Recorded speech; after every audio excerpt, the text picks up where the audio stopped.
pense que j'aurais préféré écouter Halloween Résurrection.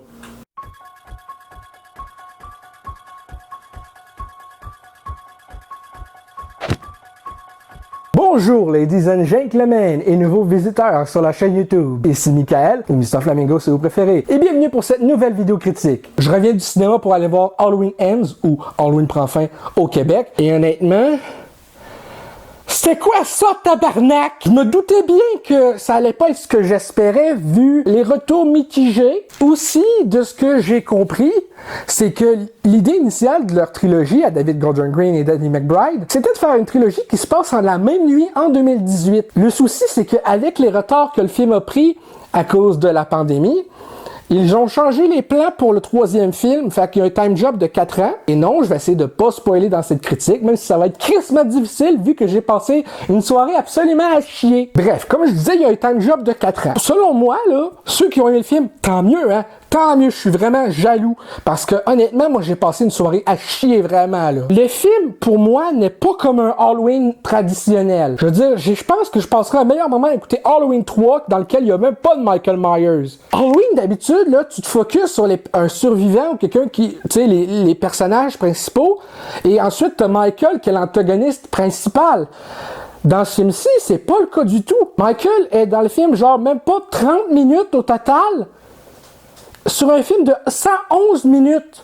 Déjà là, tu vois bien qu'il y a de quoi qui marche pas, tabarnak! Le problème pour ce film-là, c'est pas la réalisation, c'est pas la mise en scène, c'est pas le jeu des acteurs, c'est le script. Le script fait n'importe quoi avec la licence Halloween. Et ok, désolé, mais je voulais faire la critique sans spoiler, mais là, j'ai pas le choix parce que si je ne spoil pas, je ne peux pas entrer dans les détails, en détail dans ce que j'ai détesté de ce film. Pour finir ma critique sans spoiler, c'est un 1 sur 10. C'est le pire film que j'ai vu cette année. Je préférais écouter Pinocchio. Maintenant, si vous vous foutez des spoilers, je vous invite à regarder le reste de cette vidéo et je vais vous expliquer en détail, en spoilant malheureusement, pourquoi ce film-là, pour moi, est pourri. De un, j'ai rien contre l'idée de faire une histoire un peu d'amour dans un film Halloween. Tu sais, entre une survivante et un personnage random, ça aurait pu faire. Sauf que le personnage de Cory, je sais pas, au début, ils nous introduisent Cory dans Halloween 2019 pour nous dire qu'il a accidentellement tué un jeune qu'il gardait, mais il a été innocenté parce que c'était un accident. Ok, ça donne une backstory intéressante au personnage, mais pourquoi tu viens tout gâcher quand il découvre le hideout de Michael Myers, sa cachette, et que Michael l'a par la gorge,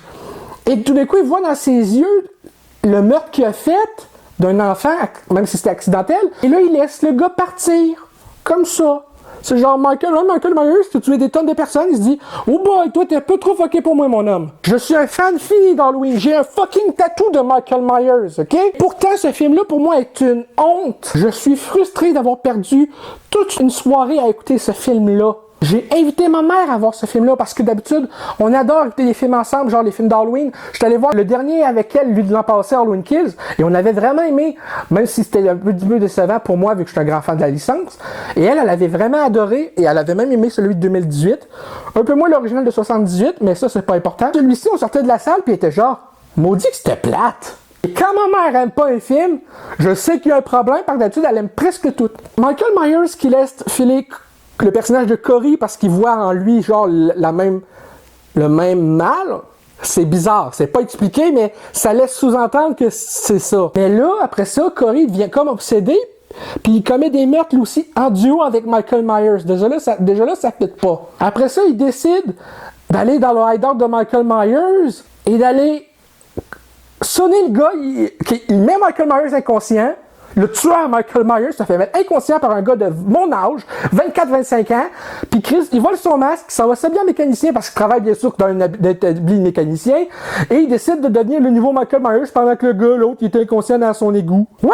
Et comme par miracle, Michael Myers, lui, il décide de suivre le gars pour récupérer son masque, et comme par hasard, le masque atterrit dans la maison de Laurie Strode. Les derniers 25 minutes à peine de ce film, c'est Michael contre Laurie, puis elle tue en même pas 5 minutes de bataille. Elle réussit à prendre le dessus sur ce monsieur-là, Michael Myers, que je précise, dans le Halloween Kills, il se fait tabasser par une gang de civils à Haddonfield, puis finalement, après être laissé pour mort, il se relève puis il tabasse tout le monde, incluant Tommy Doyle. Tandis que là, il se fait prendre par une seule personne, Laurie Strode, une mémé, alors que lui aussi c'est un papy techniquement. 2 petits vieux qui se battent.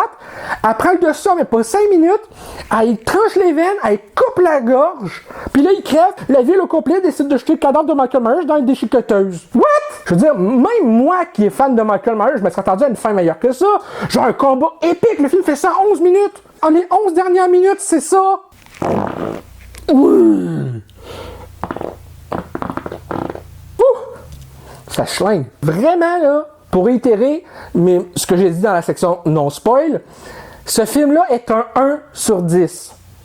J'ai détesté. Je pense que j'aurais préféré regarder à nouveau Pinocchio sur Disney Plus avec Tom Hanks. Donc, bref, ça va être tout pour cette critique avec et sans spoil de Halloween Ends ou Halloween prend fin au Québec. J'espère que cette vidéo vous a plu. Si c'est le cas, n'hésitez pas à me le dire dans les commentaires, à laisser un petit like, ça fait toujours plaisir, et un abonnement à ma chaîne pour de nouvelles vidéos chaque semaine.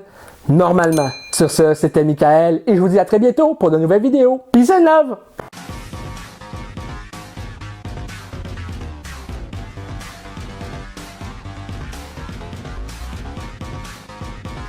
Hey le grand, c'est quoi que t'attends pour t'abonner, sacrément?